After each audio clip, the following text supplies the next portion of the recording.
Hello, this is Lady Boulay, and I hope you're having a fabulous day. Thank you for your support. Thank you for subscribing to the channel. Thank you for your thumbs up, for your comments, and thank you for sharing the videos. Thank you for all you do to support the channel.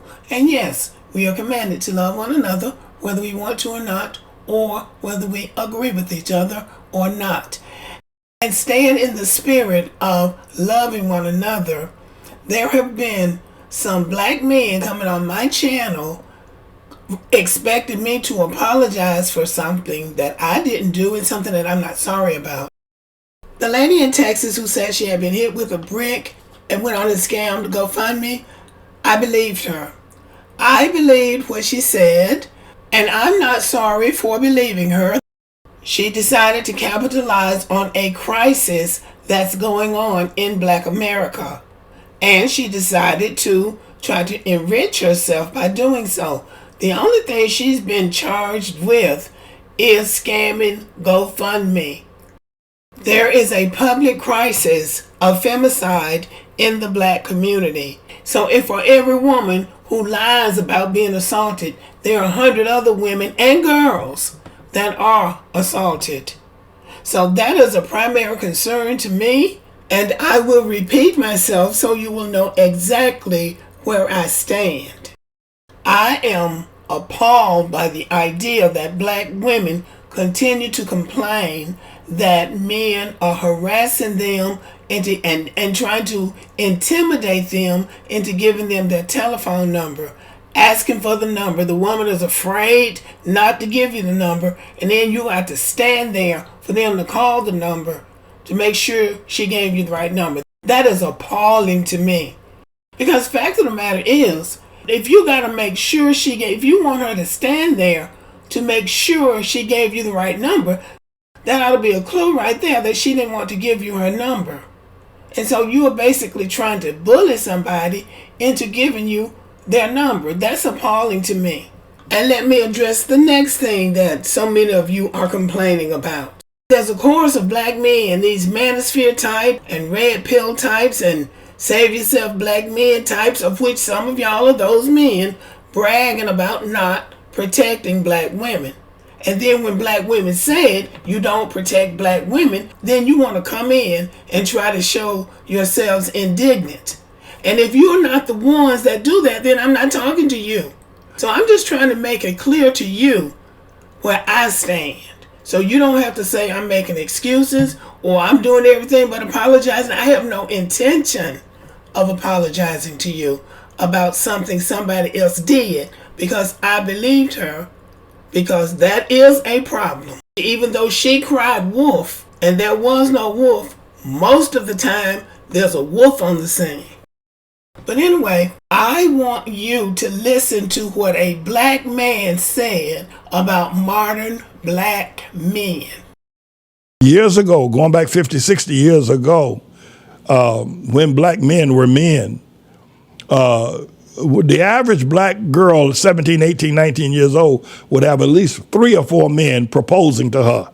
She'd have that many men want to marry her. I'm going to tell you the truth. Every black woman knows this.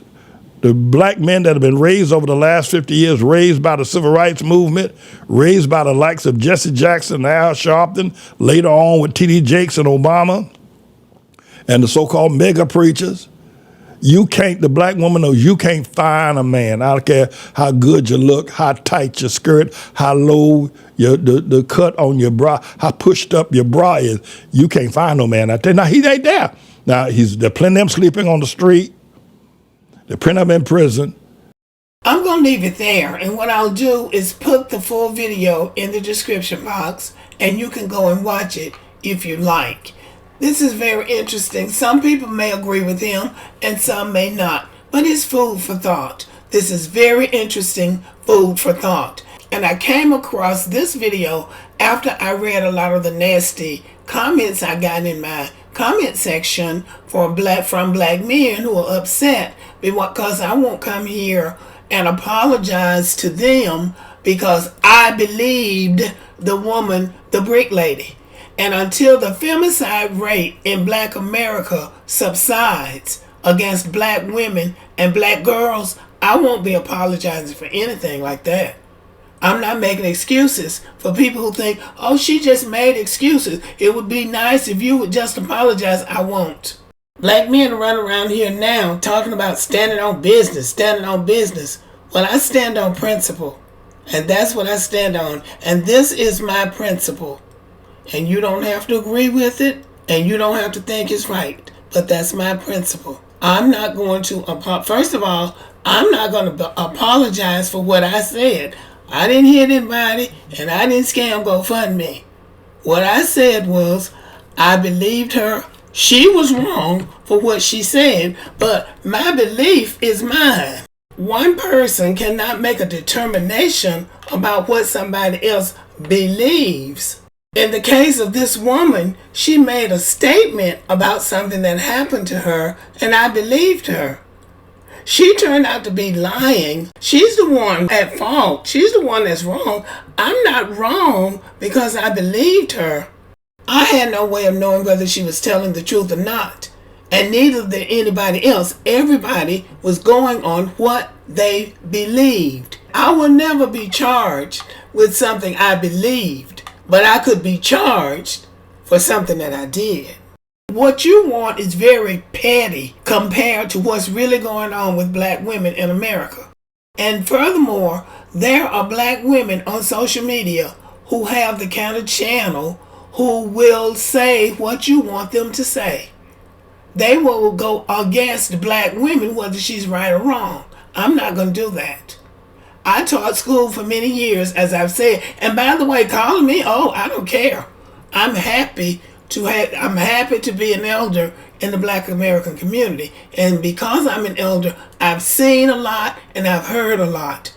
And one of the things I have heard and seen is black children crying, coming to school from a shelter because their mothers have to hide from their fathers.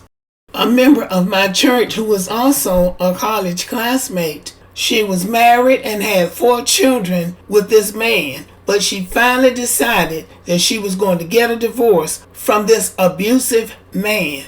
And she was in her house asleep one Saturday night with her children. He went and set that house on fire.